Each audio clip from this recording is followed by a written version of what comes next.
All right. Well, we will go ahead and get started just because I know we want to keep to our schedule. So thanks everyone for joining us back here for the educational theory and practice session. I'm Monica McCoubrey. I'll be your moderator. So if you have any questions, please feel free to utilize the chat. And then afterwards, we will have that 5 minutes of questions as well. But we're going to go ahead and hear from Cassandra Dean from Birdability, and she's going to be talking about accessible birding education. So I will go ahead and hand it over to Cassandra. Yes, Monica, would you like to talk about the closed captioning? Oh, yes, sorry, I forgot to do that. Okay. So all of you should have the ability to do the closed captioning as well. It might look a little different on everyone's screen, but at the very bottom, it should say something like live transcript and that closed captioning icon. If you go ahead and click that, you can do either the subtitle, which will say everything that everyone is saying, or you can do that full transcript. It's kind of just whatever your personal preference is, and then the transcript will show up on the left-hand side. So whatever you guys feel most comfortable, you are welcome to use. But just know that that option is available too. Thanks, Cassandra. Yes, thank you, Monica. My name is Cassandra Dean. Just want to talk about a little bit about myself. I have 3 autoimmune diseases. I have fibromyalgia, Raynaud's, and chronic fatigue syndrome. And a lot of people assume that I look normal. And I'm going to talk about what words you probably shouldn't use. And normal is one of them when you go about addressing accessible challenges and disabilities throughout your programs. I may look normal, but I'm not on the inside. I am the Birdability captain for the state of Nebraska. Birdability is a 501c3 just this year, developed by Virginia Rose out of the Travis Audubon in Texas. There is a link at the bottom of this PowerPoint, but we can also put that link in the chat. So there is currently 26 states that have Birdability captains and 3 countries, Brazil, Puerto Rico, and Canada. So what a Birdability captain does is I relay things between Virginia, who's down in Texas, to everybody here in Nebraska, and that's what I do. I grade birding sites and add them to the Birdability map. Birdability has a crowdsourced map that tags certain birding sites and lets you know how accessible a birding site is. I also assist organizations in making birding accessible. So this past year, I helped Spring Creek Prairie Audubon Center and Rose Sanctuary with discussions on how to make their sites accessible. I also assist organizations in making accessible curriculum. So currently Birdability is creating a curriculum for the blind, specifically to identification of birds, and that will be available by the end of this year. And then right now, Birdability and I are creating a Birdability badge for the Nebraska Girl Scout program, which should be completed by May of this year. The other thing I also do is I plan and assist accessible bird outings. So throughout the state of Nebraska, if you would like to have an accessible bird outings, you can just get a hold of me and I can help you plan and put that on wherever you would like that. I'm also a Nebraska Master Naturalist. So if you want some accessible tips on other subjects like fishing and nature journaling and all those other things, I can help out with that too. I just don't just do bird. But this topic is going to be directly about birding. Things to take and consider. This presentation is going to go over how to know your audience, how to be accessible at all times, and how to plan an accessible outing. Okay, so know your audience. This is a question, and I would like to see how many people, when a school asks to do a field trip, do you ask if anyone has an accessibility challenge? And you can just type yes or no. I just want to see your answers to that. Do you actually ask if anybody's bringing someone with an accessibility challenge?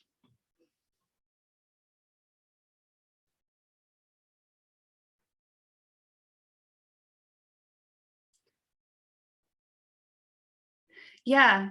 I see a lot of yeses and a couple that says I haven't done this type of event before, which is great. I hope this presentation will help you get to that point. But let's go on to the next slide. Just so everyone knows, there's 61 million Americans have a disability. So 1 in every 4 adult that you meet in the street will actually have a disability. 7 million children have a disability. And right now, the Nebraska percentage of disabled children registered in the school system is 14 to 16%. So 1 in 6 or 1 in 7 of the school children's has a disability. And so if you have a field trip of 30 students, more than likely 5 of them are going to have an accessible challenge. And so what it constitutes accessible disability? Well, for some of us in the past, we just assumed mobility challenges, right? Someone in a wheelchair, someone not able to walk, and we assumed that was accessible disability. But it encompasses a lot of other things. It also encompasses blind or low vision, chronic illness, such as autoimmune disease, Parkinson's, cancer patients, intellectual or development disabilities, mental illness, those who are neurodivergent. So neurodivergence would mean autism, epileptic, Tourette's, Down syndrome, dyslexia, those involving the neuros in your brain, deaf or hard of hearing, and then of course, other health concerns. So we're going to go through. So let's say you want to do a program with veterans who may have PTSD issues. The first thing you want to do is not offer binoculars. You want to offer monoculars instead. And if anyone sees me in the screen, I'm holding up a monocular. It's just a one eyepiece to see birds with. This is so that they can keep their other eye attuned to what else is going on around them. Binoculars seem to constrict their vision of everything around them. Another thing you want to do is stay clear from gun ranges. So if you're planning on doing a birding hike around a gun range, that may not be the best for someone with PTSD or someone who has witnessed gun violence. So you may want to just maybe move that more over to the lake or move over to a different part of the park that you're working with. Small groups rather than large groups. And then you want to do slow birding or mindful birding. And this is the new thing Birdability is pushing for people with mental illness or neurodivergent or people with PTSD. It's called slow birding or mindful birding. And what it is you sit in the same place every day for 20 minutes and take in the sights, sound, smells of the spot you're sitting in. It's quiet. There's no talking going on. There's no leading or identifying birds. It's just watching one bird or a group of birds and writing down every observation you've noticed about that bird or the group of birds you're watching. This is the time for the person to experience what they want to experience. So there's like nothing is guided at this point. And there might be some nature journaling or photography involved.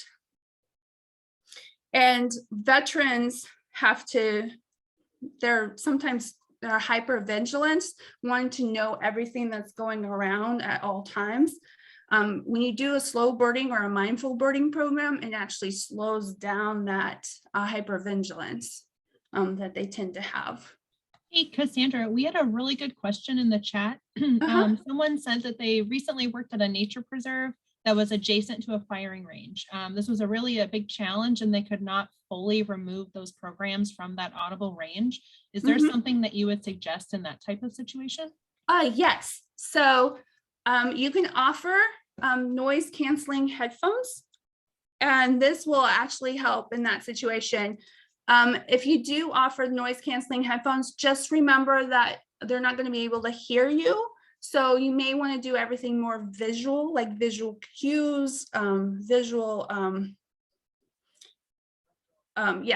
like pointing where the bird is instead of saying where the bird is. So instead of saying the bird is at 2 o'clock to the right, you want to point to that direction rather than just that's an option. Does that make sense? Thanks for answering that. Oh, yes, not a problem. Okay, so mobility challenges. Now, if you do birding with people who have mobility challenges, one is to do binocular mounts or telescopes that are stationary. And you may wonder why you want to do this. And most of the time is people with mobility challenges may not be able to lift their arms to hold binoculars. They may not even be able to lift up their head in order to be able to look up to the direction of where the bird is. And they may have tremors in their hands. So when they hold the binocular, it shakes. So if you have binocular mounts or telescopes stationary in one spot, that actually helps people with this challenge to be able to look at what your guys are looking at. Another one is power supply. Most people don't realize that those electric wheelchairs do have to be plugged in. So if you're going to do a full day event, make sure that you're going to have power supply so they can plug in their wheelchair. Or someone who has a breathing machine will need that to be plugged in as well. So just take that in consideration. If you do a short event, like a 30-minute event, you may not have to worry about having that power supply, but it's always in consideration of how long you do your birding event. Obviously, accessible bathrooms that have that 60-inch berth so they can rotate the wheelchair around. No long distance travel. This could mean traveling to the birding site. So let's say the parking lot is maybe 20 feet from the actual birding site. Most mobility challenges will not come to that event because of that. Just keep that in mind. But long distance travel also means that these people will not travel outside their closeness to their medical care. So if you have to bring the program to the inner city so that they could be closer to the hospital or closer to like transportation from the bus, the city bus, that might be an option to do. And then of course, rule is don't touch someone's mobility device without permission, okay? So blind and low vision. If you do a program, always have the sun to the back of the person who is blind and low vision.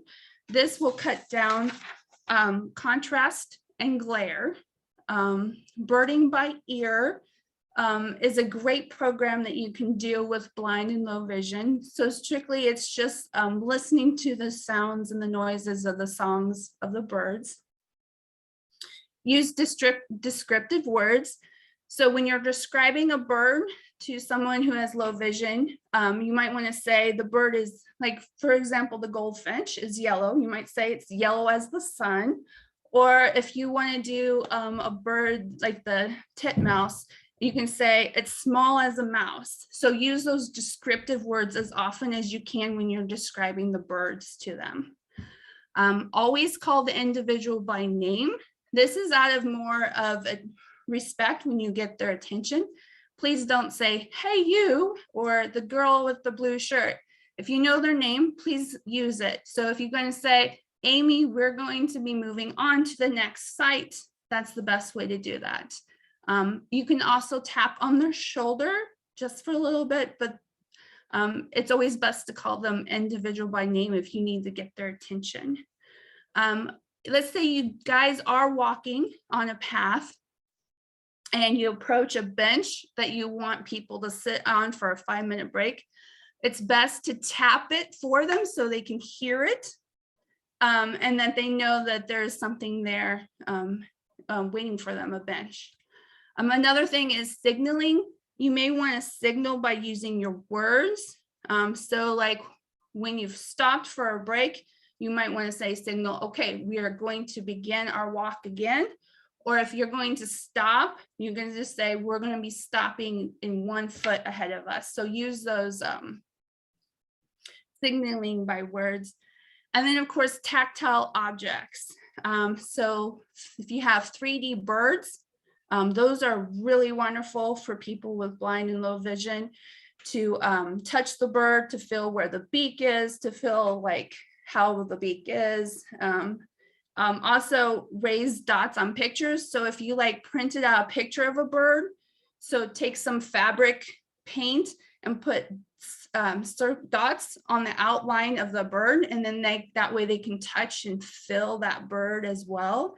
And of course, Braille. If you can have worksheets and books handy that have Braille describing the bird, that's also a good. There's these apps down here at the bottom here. So if you're not very good at birding by ear, which I'm not, I'm more of a sight person when it comes to my birdings. But if you want to learn how to bird by ear, these apps down here below, BirdNet, Likewire has a fee. But Merlin, Bird ID, these all will help you get to know the songs and the sounds of those birds. Deaf and hard of hearing. So if, let's say you want to do a program for this type of people, or you may have someone come with this type of people. The first one is definitely have them sit up front or have them close to you. And don't let them ever be at the back of the room. Don't ignore questions. Now, a lot of times deaf and hard of hearing people will interrupt you when they feel they didn't hear you correctly. And they always get that intention that, oh, you're just going to ignore me if I do that. So please, if someone is saying, can you repeat that again? Please, that's a great way that you need to repeat that again, okay? Because you don't know, they could be hard of hearing and they didn't hear you. Don't just assume that they weren't paying attention. Written information is also helpful for the deaf and hard of hearing. So if you have a lot of those bird guidebooks handy for them, that'd be great. Or if you have a worksheet that you want them to look at. Visual cues sometimes are better than verbal cues. And this is because a lot of times people who have a hard of hearing, if lots of people are talking at the same time, they're going to want to shut down and not listen to everybody. So if you're trying to talk to them with a verbal cue while everyone else is talking, that's not going to get them. So visual cues are better for that set. If you are in a bigger room and you need to project your voice, please use a microphone. And again, tapping on the shoulder if you want to get attention, and calling them by their name, again, is the best way to get their attention. So if you want to move on to a different subject, or if you want to move on to a different part of the park to look at birds, that's the best way. Now, there's a link here. It's called Walker's Game Ear. This is actually an earpiece for those who are deaf and hard of hearing that actually gets into the ear and it projects the noises around them to a degree that they can hear it. It's actually developed for hunters, so who are hard of hearing. So if you want to check that out and see like, whoa, we might be able to purchase some of those just to have on standby, it might be something to think about. Oh, okay.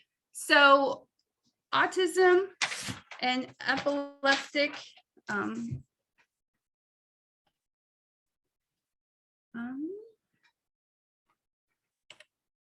oh, I need to go back, sorry.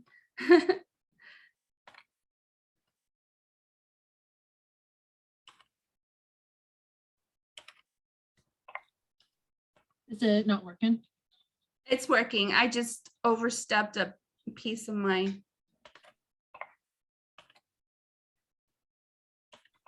There, can everyone see that now? We can see it now. Okay, thank you. I just clicked a little too fast.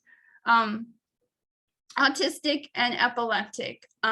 So when you're doing programmings with these type of people, you would like to focus on sensory. Everything about autism and epilepsy is about stimulus and sensory. What can cause the little amount of stimulus and still be okay, or what is too much stimulus and the person will shut down and you lose them for the rest of the education experience. It's a great balancing act. So there's a few of tips here. No bright lights or flashing lights, no loud noises. So a lot of times, if you're probably going to do a birding at a lake with lots of ducks, because you want to show like the different duck species, you may want to do it at a time where there's not going to be a lot of boat traffic with these people, because boats, that would bring in a lot of overstimulus sensory issues.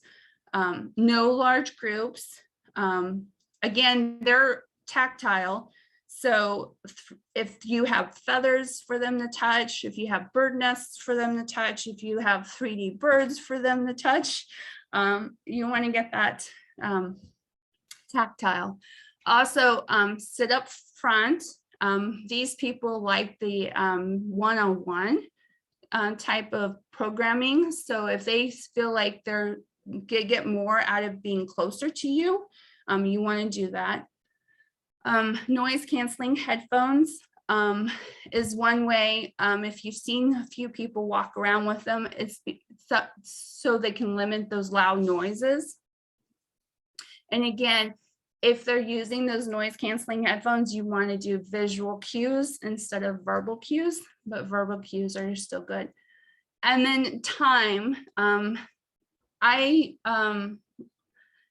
I tutor a lot of autistic children, and so explaining the time of the project, or so like we're going to touch this feather for about 5 minutes, and then after the 5 minutes is okay, now the 5 minutes is up, we're going to touch the bird nest for 5 minutes. So incorporating time into your verbal cues is a great way of keeping those kids excited about learning about birds.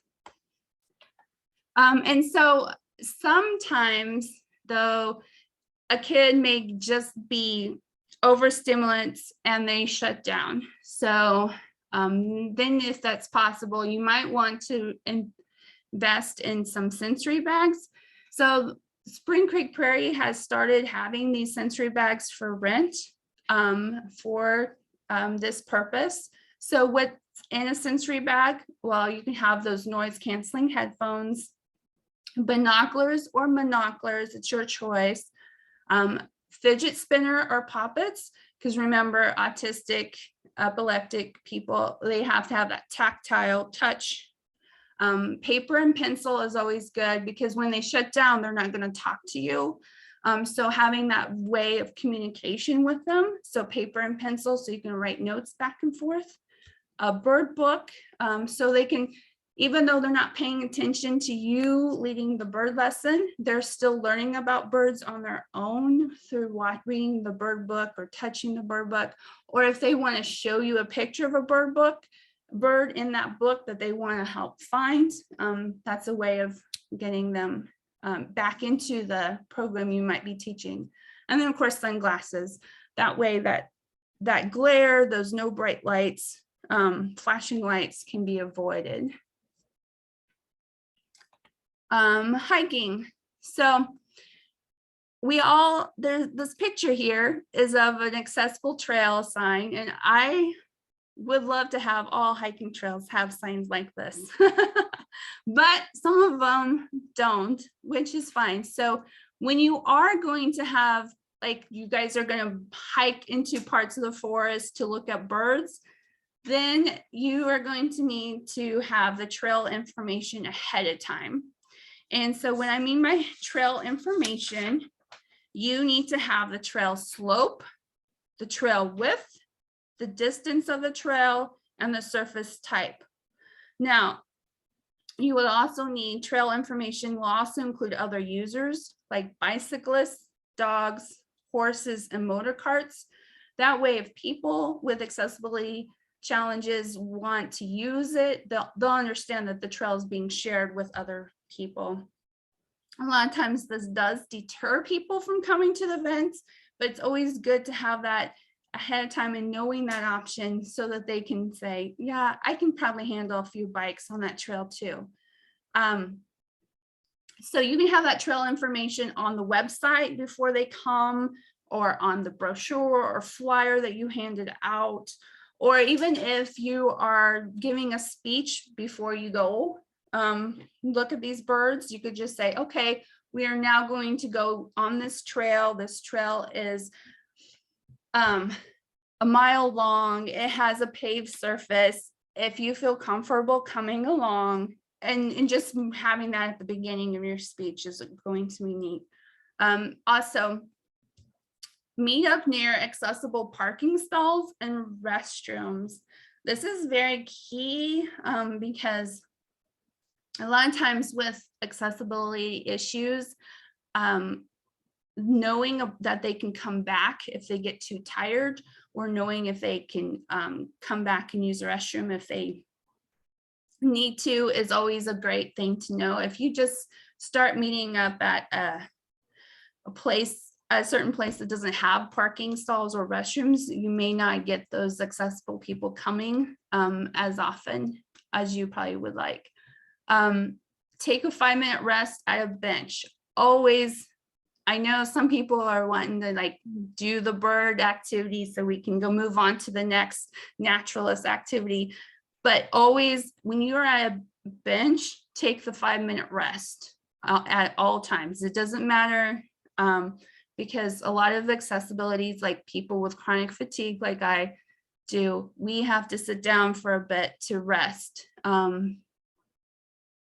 before we can go on. Another one is guide ropes are very good. So guide ropes is a rope that goes along the trail that you're hiking. And they have movable blocks or beads for the tactile stimulation for the autistic. And it also provides a guide for the blind and low vision, so they can touch the rope the whole time that you're walking. So guide ropes, if you can put some up before your accessible outing, that'd be great. Also, don't ever use the words walking or hiking. This is a bird outing. Especially, this is very key if you want to bring those type of people into your birding event. So on that note, flyers, handouts, and worksheets. So if you're going to have a flyer or a handout or a worksheet to give to these people, there's a few things you may have to consider. One, no cursive fonts. This is for people with low vision. Cursive fonts actually blend the words together, and they don't separate those letters like the G's and the Y's and the P's. So you want to use fonts like Bitter, Open Sans, Arial, Verdana, the ones that have the clear opening of the letters. You want that large print. Again, if you can put Braille on them, great. If you have the fonts in the large print, that's about the same as if you do the Braille. No all caps. So if you have something that has all caps, again, that just blends the words together and someone with low vision will not be able to read what you wrote. Add alt text to pictures, shapes, and tables, and then add hyperlinks. So people who are blind and low vision have these readers. They will read the text that's written in front of them and for them, so they don't out loud, so they can hear it, so they actually don't see the actual words. So if you don't put in the hyperlinks or the alt text, they're not going to see those pictures that you put on those flyers or the handouts. Use white on dark colors. So if you have like a flyer that you're going to do in dark green, make white lettering instead of black lettering. And this is why, because someone who has red-green color blindness will actually see that green as a black. And if you put black lettering on that green lettering, they're not going to see the words that you put on there. So you want to have that big, huge contrast when it comes to coloring. So like this PowerPoint that I did black on white, and this is the big contrast point that you want to make. Limit background images, because background images actually can blur words together and make it unreadable for a lot of people. And keep text left aligned. And that is more for those that have those readers that need to have it read to them out loud. If you do any type of indentation, it will actually create a little confusion with those readers. And yes. Here's if you do a virtual event with accessibility, always use closed captioning. And this is why I asked for this and for this presentation, so you can see what closed captioning in Zoom looks like. Also, audio descriptions. If you are going to play a video or have pictures, like this picture will have an alt text. So if someone's using the reader scan right now on my PowerPoint, it would actually read what that picture is for them.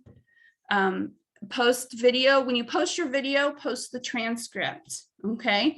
So right now, this program is recording the transcript. So when you post it, you want to also post the transcript that goes along with it. If you're going to do a virtual birding, use digiscopes. And digiscopes are these awesome little, this one is mine. It gets attached to your phone.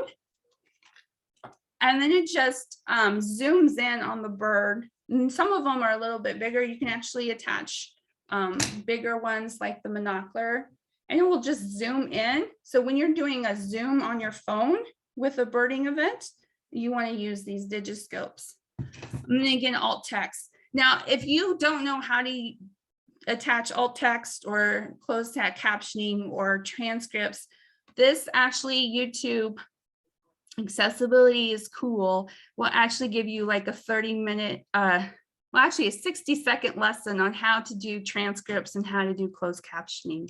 So it's an awesome YouTube channel if you want to check that out, if you don't know how to do that type of stuff.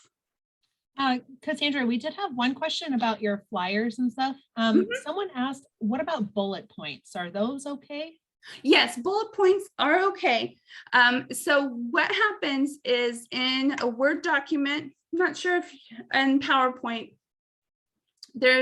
you can check for spelling, but you can also check for accessibility. When you check for accessibility, it will ask you the reading order. So when you do the reading order, like this PowerPoint screen right now, how to plan, I have these bullet points. So right now, when that person has using their reading device, it will actually go through how to plan is the first thing that is read. And then it goes into, so I put it into the order it needs to be read. And so that's, it's a really neat concept. Microsoft Word and PowerPoint has that accessibility check. When you check your documents, use it because it will tell you whether or not something is accessible or not accessible. That's great. And we have about 5 more minutes left. Oh, great. Okay, so and just to finish up, so you know the people, you know that you need to be accessible at all times by your flyers, your Zoom, your video. So how do you plan? Well, this is how you plan. What type of activity would you like to do with your birding event? What equipment you will need, how far and how long, group size, transportation, and always explain who is leading the group. So when you're advertising this, you want every specific, what type of bathrooms there are, what's the parking lot, what the trails are like, what group size you're going to do, what time, how long, is it 30 minutes or is it an hour? Is it a night or day event? And then of course, the person who's leading and their phone number. And this is important because most people with accessibilities, even though you gave them a whole bucket list of what's going on for the day, there might be something that they themselves need to know for their own accessible issues. So I can call, so let's say, for example, the bathrooms, how many stalls does it have? You may not want to put that down there, but if I, who may have like IBS issues, give you a call and say, well, how many stalls are in that bathroom? Is it 1, 2, 3? That way I know that if I'm going to go and it's just a 1-stall bathroom, then I know I need to make arrangements to go before I go to your birding event. It's just things like that. I know it sounds crazy, but having that advertised before you plan the accessibility makes it a lot easier for us. Any questions?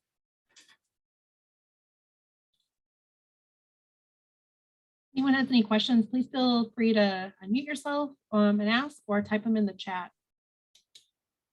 This was some great stuff, Cassandra. I've been doing this for 10 years and I have not thought about some of this. So this was great to hear. Jason asked, how do you balance all the info with smaller ads or marketing materials with limited space? Oh, excellent question. Okay. So this would be a perfect time for that to right here, these bullet points, what type of activity, and if you're going to bring equipment, you may not need to list that. So you can leave that off. How far the trail is and how long the birding event will go is very important. So make sure that gets in there. You don't really have to put the group size in unless you're actually limiting the group size yourself. So if you're saying this group it will only be 10 people, then that would be important.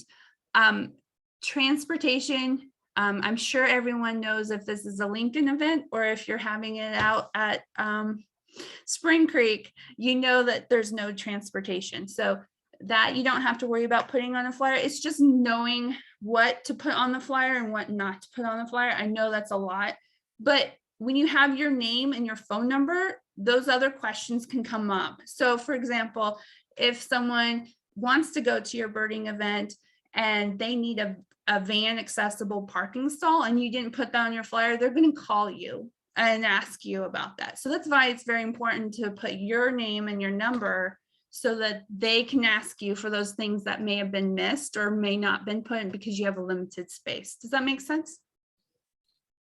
Yeah, that's a really good point. Whenever we do our stuff, we always add like our name and stuff, and people are always like, you're gonna get a bunch of calls, and it's like, that's okay. Right. We want that. Yeah. Yeah, you want that. Someone asked if you would be willing to share your PowerPoint with them. Oh yes, I can definitely do that. Do you want me just to email Lindsay? Is that who you want me to? I mean, if it works for you, can we possibly put your email in the chat? And then if people, does that work for you? And then if people would want that, they could reach out to you specifically? Yep. Okay. Great.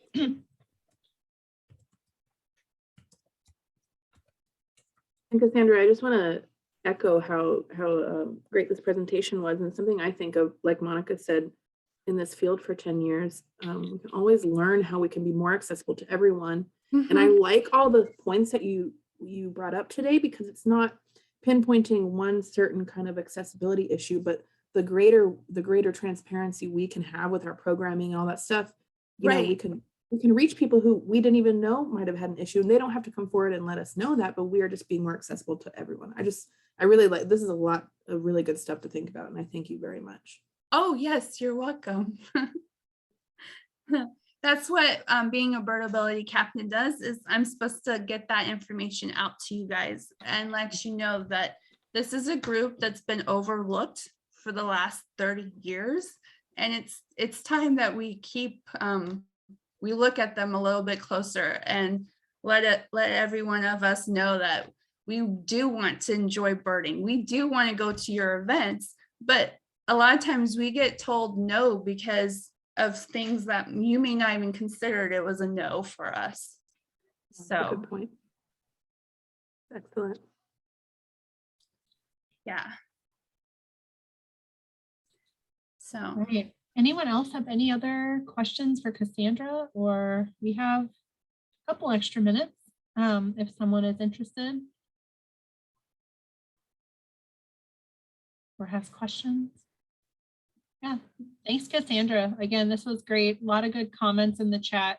Great information. So thank you again for doing this. you're welcome.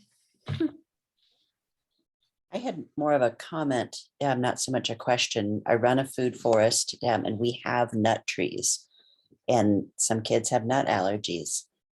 So we have taken to just being honest about what we know about the science about, most of the time it's not an aerosol allergy. Here's when the nuts drop, like don't let your kid pick them up if that's going to be an issue for you. And they're all over in this area of the site. Not going to dig up my walnut trees, but I have to be just honest, and then people can make their adjustments as they need to. Yes. For where do we go and where do we not go?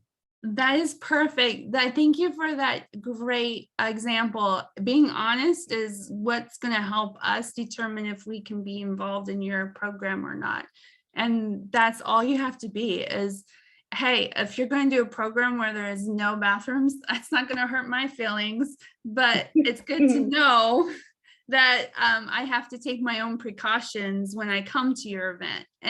Or if I'm like, there's no benches along the trail, and I have chronic fatigue, it'd be kind of nice to know that. So, if I have to stop or turn back to the car, it's being honest about all those things is very important. Yeah. Thanks very much. Yes, you're welcome.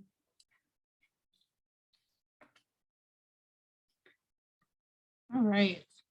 Well, thanks everyone. We still have a couple more minutes if you want to ask Cassandra some more questions. Otherwise, we will get started here at 1:50 with Dr. Judy Woosmart. So if you need a